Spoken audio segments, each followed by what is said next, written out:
মূল উদ্দেশ্য হচ্ছে এসআইআর কে সামনের দিকে তুলে এনে বাংলার যেটা প্রকৃত ইস্যু, যেগুলি প্রকৃত ইস্যু, সেই ইস্যুগুলোকে পেছনের দিকে ঠেলে দেওয়া। আমি আগেও বলেছি 26,000-এর চাকরি চলে যাওয়া, রিসেন্টলি প্রায় 3,000 মতো গ্রুপ সি গ্রুপ ডি যাদের কাছ থেকে টাকা নিয়ে তৃণমূল কংগ্রেস চাকরি দিয়েছিল, তাতে মমতা বন্দ্যোপাধ্যায়ের আত্মীয়ার নাম আছে, বৃষ্টি মুখার্জি না ব্যানার্জি কি একজন আছে, মমতা বন্দ্যোপাধ্যায়ের মামার মেয়ে বা এরকম কিছু হবে।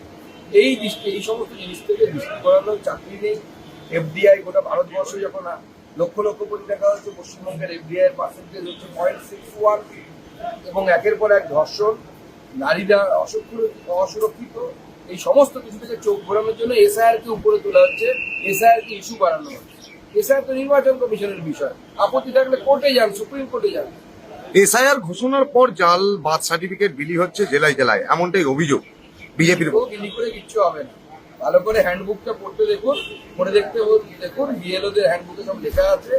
যতই পরে বার্থ সার্টিফিকেট দেওয়া, এখন যদি আমি আমার বার্থ সার্টিফিকেট তুলে আনি, আমার বার্থ সার্টিফিকেট নেই, তো আমি এখন যদি বার্থ সার্টিফিকেট তুলতে যাই পুরোনো বার্থ সার্টিফিকেট হবে নাকি ওটা?